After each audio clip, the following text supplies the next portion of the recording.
Caitlin Clark finally got her redemption last night, as the Connecticut Sun were pushed to a decisive game against the Minnesota Lynx. Marina Mabrey, who previously tried to confront Clark on the court, ended up taking a hard hit, poetic justice for her earlier antics. Just 2 weeks ago, Marina was visibly frustrated, shouting at herself mid-game. Now, it seems karma is circling back. Clark has endured repeated targeting by opponents, but now the tables are turning. Marina isn't the only one facing consequences. Shortly after Dejounte Carrington took a jab at Clark, she was leveled by a Lynx player. The Sun's aggressive style is finally meeting resistance, and those who dished it out are now being served a dose of their own medicine. Carrington looked ready to erupt but had to be restrained by teammates, just like Marina before her. Meanwhile, Caitlin Clark watches from the sidelines as everything unfolds, finally seeing some justice without having to lift a finger. Straight face, there's no agenda against Caitlin Clark. With a straight face. They're not targeting her, right? The WNBA is going to have to figure this out. The NBA figured out in the 80s to early 90s, they got to get rid of all that physical play. That's not a good product. That's not putting butts in the seats like scoring. By the way, that was not even a flagrant foul. But in the same breath, they want to call Aaliyah Boston for every single touch foul. While Marina Mabrey's aggression is often framed as fierce competitive spirit, there have been multiple instances where it's crossed the line, prompting fans, analysts, and even fellow players to question whether her style veers more toward dirty play than fair competition. That tension came to a head during a high-stakes matchup against the Minnesota Lynx, when Mabrey found herself on the receiving end of what many saw as a brutal moment of karma. She was violently fouled, left clutching her face in obvious pain, and even more tellingly, in visible emotional distress. The image of her screaming on the court, shaken and unable to contain her frustration, stood in stark contrast to the persona she usually projects, a tough, relentless competitor willing to do anything to win. For many viewers, it was a turning point, a reckoning. Mabrey had built a reputation for playing on the edge, blurring the line between intensity and unsportsmanlike conduct, and in that moment, it seemed, the consequences of that approach had finally caught up with her. People fighting tooth and nail the entire season, not wanting it to be this way because other people weren't getting flowers, or she was getting too much attention, or she gets a special whistle, or I'm gonna check her off the ball here. What made this moment even more striking was the context surrounding it. Just months earlier, Marina Mabrey had been at the center of a highly publicized incident involving Caitlin Clark, another standout player known for her skill, focus, and composure under pressure. In that game, Mabrey's aggressive tactics drew widespread criticism.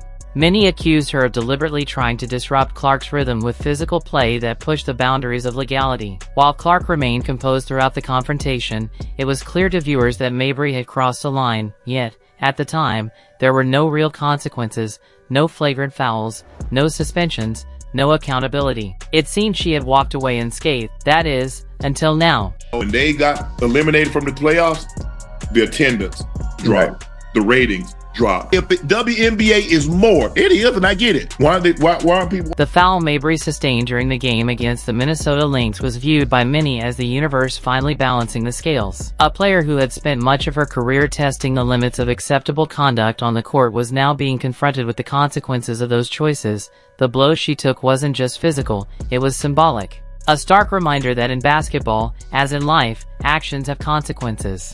And eventually, they catch up with you. Sad when I talk about this a little bit in that we're still not talking about basketball. No. We're still not allowed to be focused on for our basketball play. It wasn't just the hit itself that made the moment so powerful, it was the symbolism behind it. For years, Mabrey had played with an edge, pushing the boundaries of physical play without facing significant consequences. But in that single, jarring moment, she was forced to confront the reality of her actions. The foul she received wasn't just a physical blow, it was a reckoning. A message that her style of play had finally caught up with her. The pain she felt was more than physical, it cut deeper, revealing emotional weight as well. And it showed in her reaction, raw, unguarded, and undeniably human. 22-year-old Caitlin Clark, who has single-handedly changed the game, brought in millions of other young fans, old fans. How about the ratings in college basketball for her? Record ratings. And now, in her very short WNBA career, shattering records. Isn't that a win for everybody? Yes, black players too, regardless of race, regardless of who they choose to sleep with. Like, what are we doing? Dejanay Carrington, another player known for her aggressive and often controversial style of play, also found herself confronting the consequences of her actions. She had previously made headlines for delivering a hit that left Caitlin Clark with a black eye, an incident many viewed as deliberate and unsportsmanlike. The moment left a mark in more ways than one. It sparked widespread debate about the line between competitive intensity and reckless aggression, and just how far some players are willing to go to gain an edge on the court. Through and I hit her, so obviously it's never intentional. That's not even like the type of player that I am. In the game, they caught you guys laughing about it? No, I just told you I didn't even know. The foul on Caitlin Clark wasn't seen as a mere accident. It was widely perceived as a calculated move by Carrington to disrupt one of the league's brightest stars. Up to that point, Clark had been dominating the game, but the hit visibly rattled her. The black eye she walked away with wasn't just a physical injury, it became a symbol of the increasingly rough and aggressive style of play emerging in the WNBA. Fans were outraged, and many began calling for stricter penalties and clearer boundaries for players who crossed the line. Versus Caitlin Clark, and that is just absolutely false. It is unfair to the women that have been there building this league to this moment so that Caitlin Clark's popularity could take it to them. But just like with Mabrey, karma had other plans for Carrington. During another heated game, Carrington found herself on the receiving end of a vicious foul. This time the hit was so severe that her teammates had to step in to hold her back as she prepared to retaliate. Carrington, who had always prided herself on being tough and unflinching in the face of adversity, was now the one being held back, but her teammates knew that such a move would only make things worse, and they quickly intervened to prevent the situation from escalating. To fully understand the significance of this moment, we need to go back to the incident that started it all: Carrington's infamous foul on Caitlin Clark. The game between the Connecticut Sun and the Indiana Fever was intense from the start, with both teams fighting for every point, but things took a turn when Carrington, in what many saw as a deliberate and malicious act, poked Clark in the eye. The result was a black eye for Clark and a firestorm of controversy. For Inton, poked in the eye. Caitlin said in media after that, that was accidental, that was unintentional, but we saw reporters gaslighting that situation, trying to make more of it, speaking to amplifying the wrong narratives. As a result of that, Dejanay Carrington posted getting threats based off of an incident that Caitlin Clark said this was a basketball type of thing. I pushed through, we played a game, she played a good game after that. So she minimized it, tried to erase it, and tried to send a message like, y'all, there's nothing here. That was one